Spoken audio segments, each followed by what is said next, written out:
Welcome, everyone.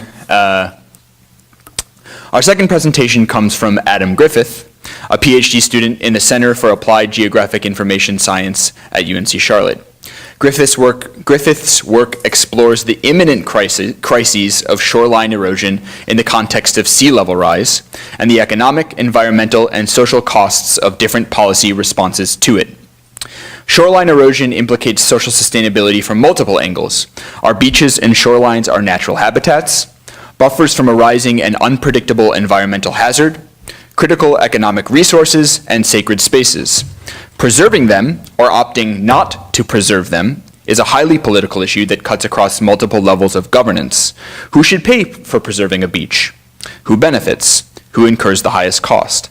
And can we continue to rely upon advances in technology to kick the proverbial shoreline erosion can further down the road? Great, thanks for all coming. It's nice to see some new faces, and hello to our folks abroad or somewhere else.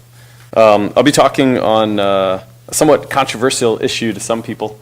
Everyone loves the beach, I know I do. How many have not been to a US beach in this room? It's okay. Has everyone here been to a United States beach? Yeah? You haven't? I have. You have? Oh, okay. Good. What beach have you been to? Many. Many in South Carolina. Okay, good. Good. Yep, Folly Beach, excellent example of a beach.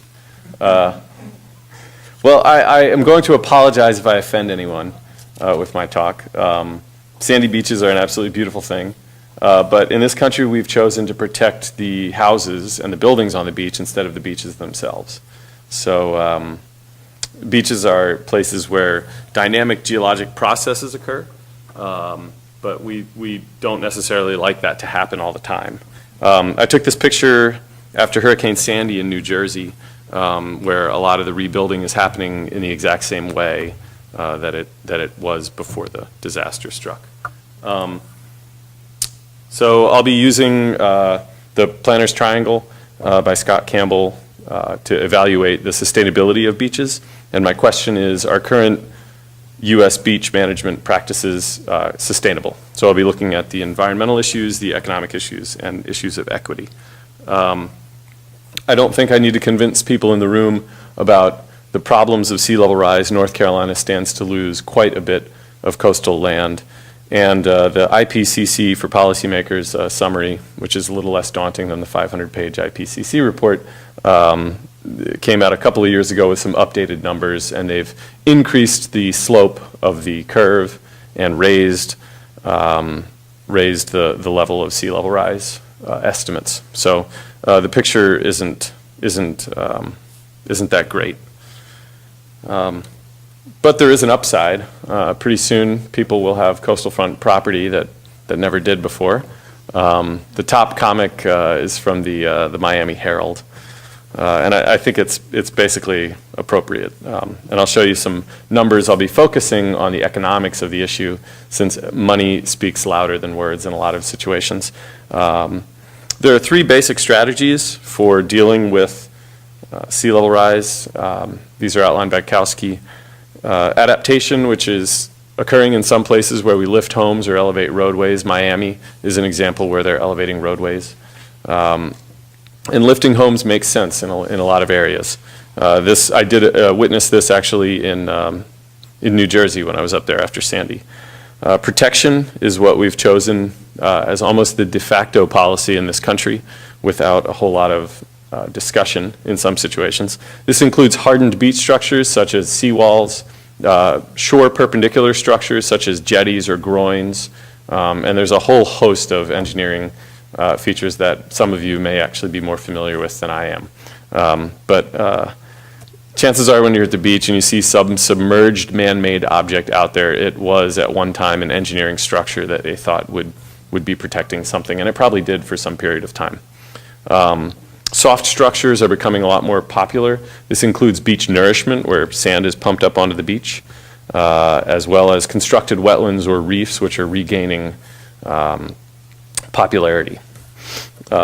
Planned retreat is retreat before the disaster strikes.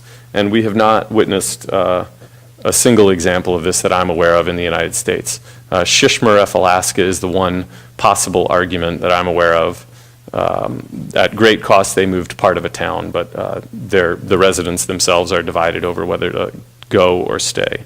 So hopefully this video will play. I don't know, but this is basically what beach nourishment looks like. Okay, no, that's fine. So you can imagine millions of gallons of sandy water being pumped up on the beach and then spread around with a bulldozer. In the background is a hopper dredge, which is a gigantic vacuum cleaner that pumps the sand mixed with water up onto shore. It's actually very small. It's right here on the horizon.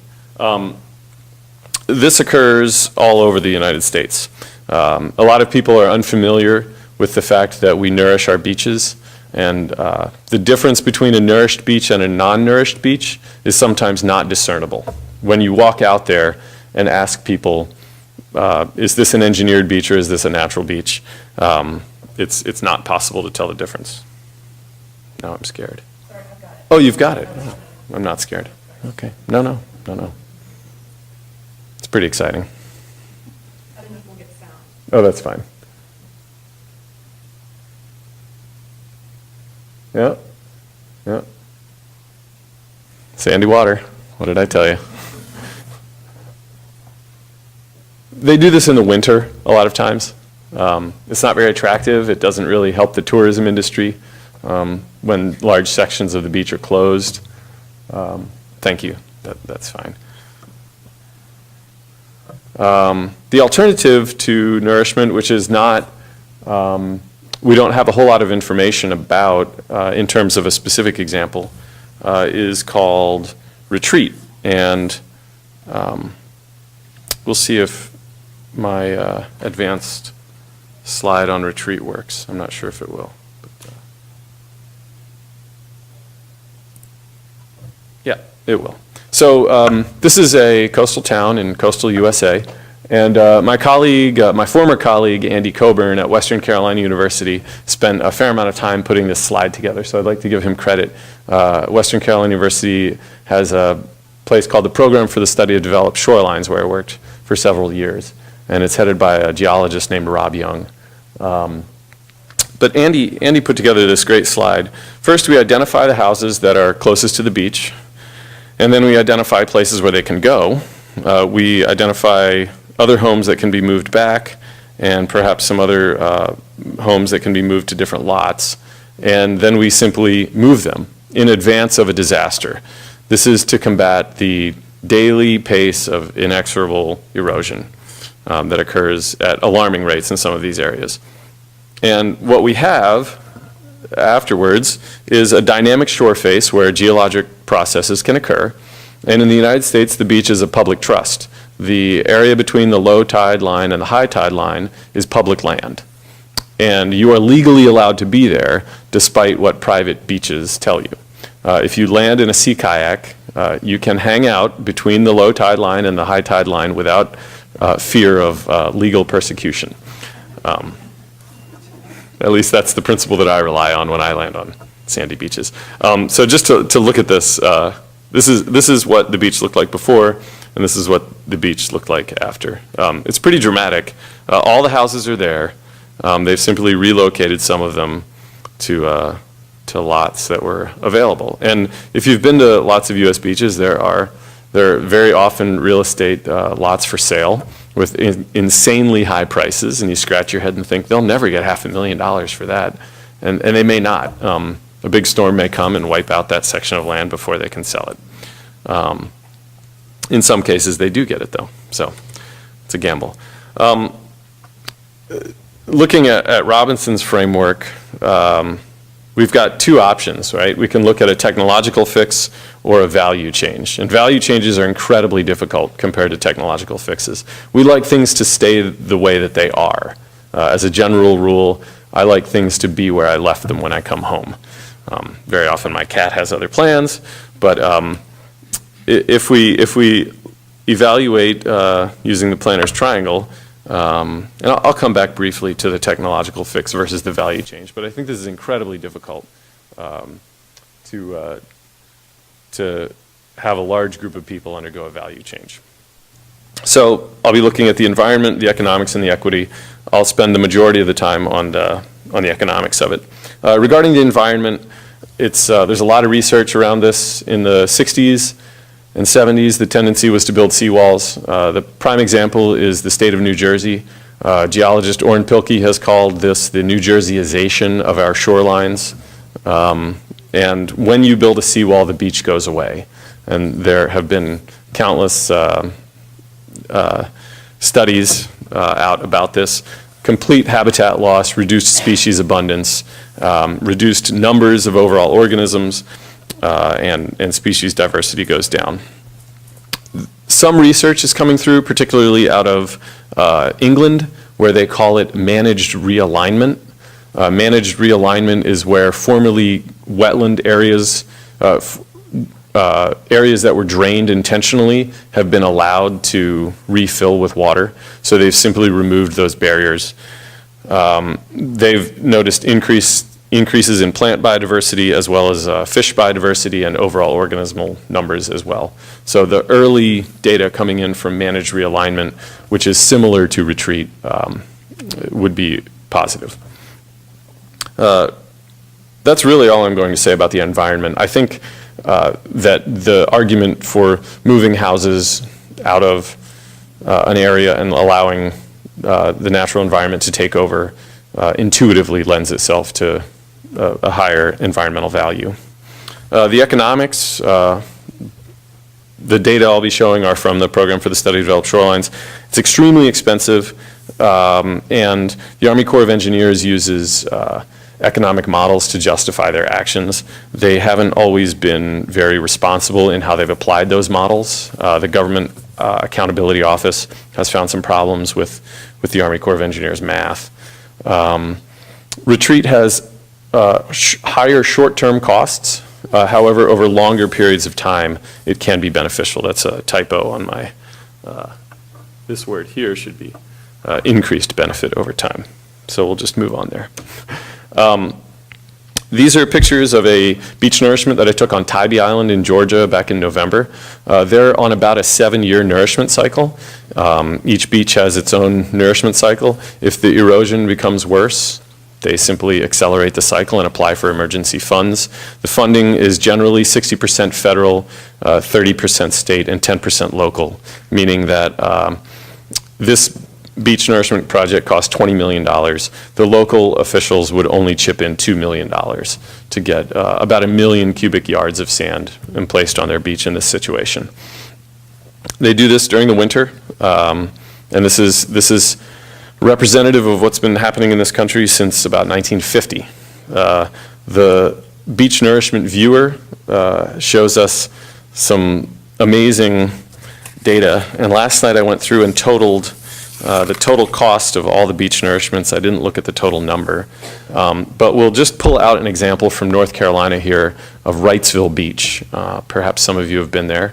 And this is a representative example. I did not cherry pick the data. However, it's kind of hard to read. Basically, we've got 15 million cubic yards of sand placed in 25 different episodes. That number is higher. Tybee Island has only been nourished 6 times, for example. At the extreme end of the spectrum is Virginia Beach, which has been nourished 51 times.